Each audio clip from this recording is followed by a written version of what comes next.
भारत रत्न और देश भर में क्रिकेट के भगवान कहे जाने वाले सचिन तेंदुलकर आज अपना 53वां जन्मदिन मना रहे हैं। सचिन तेंदुलकर भारतीय क्रिकेट इतिहास में एक ऐसा नाम है जिसे खेल प्रेमी ही नहीं बल्कि हर भारतीय गर्व के साथ याद करता है। 24 अप्रैल 1973 को मुंबई में जन्मे सचिन ने बहुत कम उम्र में ही क्रिकेट की दुनिया में अपनी पहचान बना ली थी। उनकी प्रतिभा और समर्पण ने उन्हें क्रिकेट के भगवान का दर्जा दिया।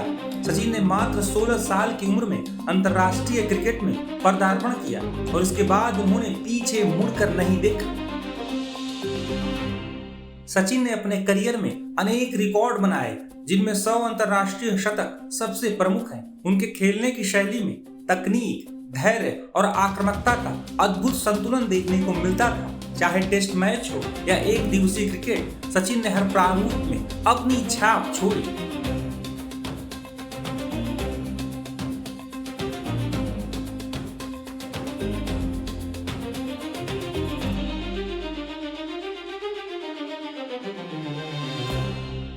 सचिन तेंदुलकर का योगदान केवल रन बनाने तक सीमित नहीं था, बल्कि उन्होंने भारतीय टीम को कई महत्वपूर्ण जीत दिलाने में भी अहम भूमिका निभाई। साल 2011 में भारत की विश्व कप जीत उनके करियर का सबसे यादगार क्षण माना जाता है, जब उनका विश्व कप जीतने का सपना साकार हुआ। सचिन तेंदुलकर न केवल एक महान खिलाड़ी हैं, बल्कि एक प्रेरणादायक शख्स भी हैं। उनकी विनम्रता, अनुशासन और खेल के प्रति समर्पण युवाओं के लिए एक आदर्श है। क्रिकेट से संन्यास लेने के बाद भी वे सामाजिक कार्यों और खेल के विकास में काफी ज्यादा सक्रिय हैं। सचिन तेंदुलकर अपना 53वां जन्मदिन छत्तीसगढ़ में मना रहे हैं, जहां उन्होंने 22 अप्रैल को अपने जन्मदिन का केक भी काटा और आदिवासी बच्चों के साथ कई गेम भी खेले। नमस्कार, कैसे हैं आप? मुझे नहीं लगता आप उतने खुश हो जितना मैं हूँ। जो यहाँ आकर मेरे चेहरे पे मुस्कान थी और सारा और सानिया के चेहरे पे मुस्कान थी, वो देखने जैसी थी, क्योंकि जो एक दिल से प्यार मिलता है ना, उसकी वैल्यू नहीं की जाती, वो एक प्राइसलेस चीज़ बन जाती है। और मेरे लिए ये एक्सपीरियंस प्राइसलेस एक्सपीरियंस है, तो थैंक यू वेरी मच। यहाँ आकर मुझे बहुत खुशी हुई है और मैं सबसे पहले यहाँ पे गवर्नमेंट का आभार मानता हूँ और सभी जो मंच पे बैठे हैं सभी की कंट्रीब्यूशन रही है। So big thank you to all of you for this support, क्योंकि जब हमें पता लगा थ्रू मानदेशी, जो हमारे फाउंडेशन STF फाउंडेशन के साथ काम करते हैं, दोनों टीम्स यहाँ मौजूद हैं। जो हमारी टीम है led by Zoya, STF foundation, यहाँ के बाकी हमारे STF फाउंडेशन के मेंबर्स भी हैं। अंजलि जो एक्टिव रोल प्ले करती है, जैसे कि मैं हमेशा कहता हूँ कि हमारे शिप के जो कैप्टन है, हमारी टीम के जो कैप्टन है वो अंजलि है। उसका बहुत बड़ा कंट्रीब्यूशन है यहाँ पे, और सारा ने ज्वाइन किया है हमारा फाउंडेशन, और अभी सानिया भी उसी रास्ते पे चल रही है। एक मेंबर जो है वो एक मेंबर है जो जिसे हम अभी यहाँ पे मिस करें, वो अर्जुन है। उसके क्रिकेट कमिटमेंट्स की वजह से वो नहीं यहाँ आ पाया। मगर जब हमें पता चला कि यहाँ पे स्कूलों में ग्राउंड्स है ही नहीं, बच्चों के लिए खेलने की कोई जगह है नहीं, मुझे मेरा बचपन याद आया। मेरे ज़िंदगी की भी शुरुआत मैदान से ही हुई थी, और जब मानदेशी फाउंडेशन, जो प्रभात, दिव्या और चेतना जी यहाँ पे हैं, इनके साथ हमारा फाउंडेशन बहुत मजबूती से काम कर रहा है, और हम फॉलो करते हैं कि वो किस तरह से मोटिवेट होते हैं और अलग अलग जगह जाके अपना काम करते हैं। बातें बहुत कम करते हैं। आपने देखा ही यहाँ पे उनके टीम के 2 लोग थे जो मेंबर्स थे, जिन्होंने मदद की यहाँ पे ये सारे ग्राउंड्स बिल्ड करने के लिए, मगर आगे नहीं बढ़ते हो। हमेशा काम जब होता है तब आगे बढ़ते हैं, जब लोगों में उनके बारे में बात की जाती है तो हमेशा दूसरे लोग बात करते हैं, वो नहीं कभी बात करते। और मैं समझता हूँ जब किसी को कंट्रीब्यूट करना पड़ता है या करने की इच्छा होती है रादर, तो उसके कंट्रीब्यूशन का रियल रिफ्लेक्शन तभी होता है जब बाकी के लोग बात करते हैं, वो नहीं बात करते। और वही मैं कहूँगा कि हमारी जो टीम है, मैं अभी थोड़ा खुद को सचिन तेंदुलकर फाउंडेशन से थोड़ा सा दूर लेके जा रहा हूँ, क्योंकि मेरी टीम है वो बहुत एक्टिवली इन्वॉल्व है इसमें, वो बहुत मेहनत करती है। और मानदेशी के साथ उन्होंने जो यहाँ कर दिखाया है, मैं बहुत खुश हूँ इस रिजल्ट से।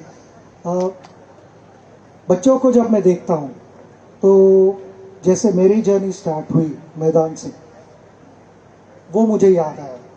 मगर जब आप मैदान पे जाते हो तो आपको एक सही गाइडेंस की ज़रूरत होती है, अच्छे कोचिंग की ज़रूरत होती है। और उसी समय हमें जो ट्रैवल कोच का प्रोग्राम है वो मानदेशी थ्रू पता चला, और हम दोनों ने इकट्ठा आगे बढ़ने की कोशिश की।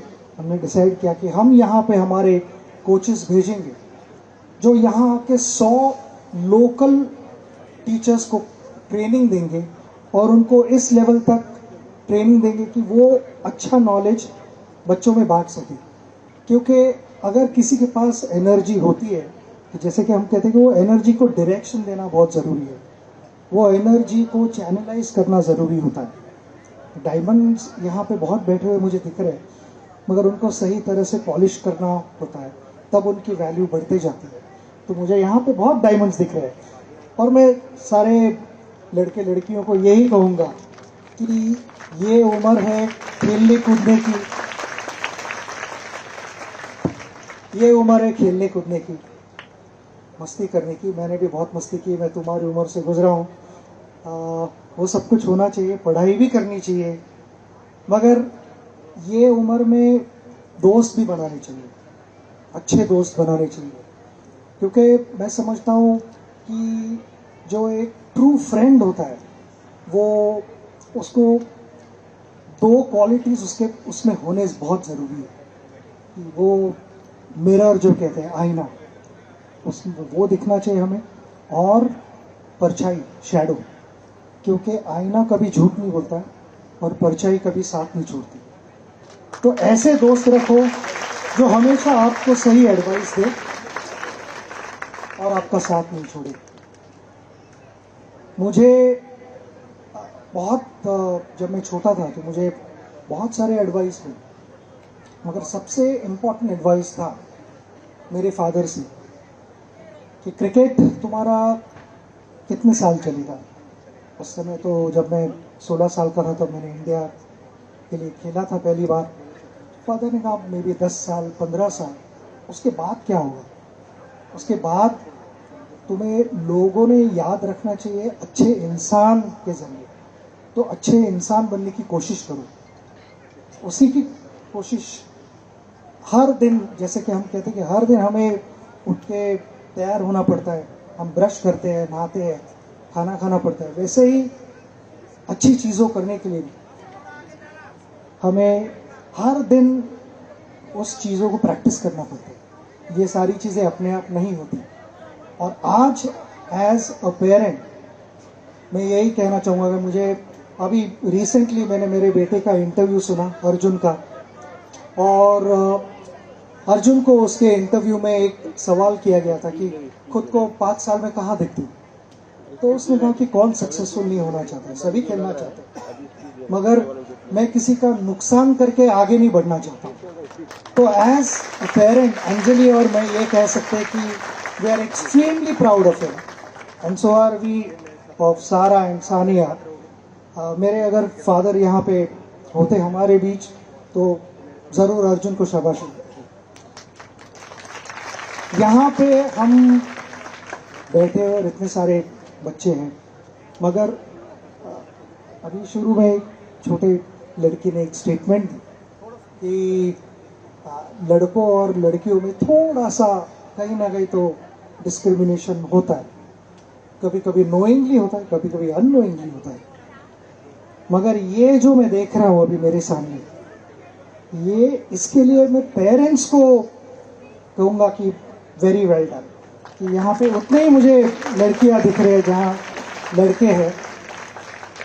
और हमारे घर में मुझे 2 भाई है, 2 बड़े भाई और एक बड़ी बहन, मगर कहीं ये डिफ्रेंशिएशन कभी ऐसा नहीं लगा कि सिर्फ लड़कों को कुछ ज़्यादा मिल रहा है और मेरी बहन को कम मिल रहा है।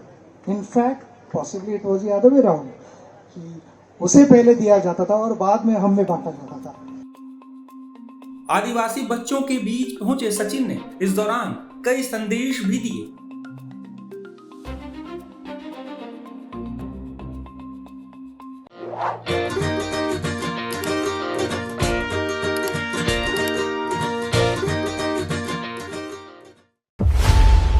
खबरों की रणभूमि में यहां शोर नहीं, सोच लड़ती है। जहां शब्द नहीं, फैक्ट्स वार करते हैं और हर सवाल खोलता है सच की नई परत।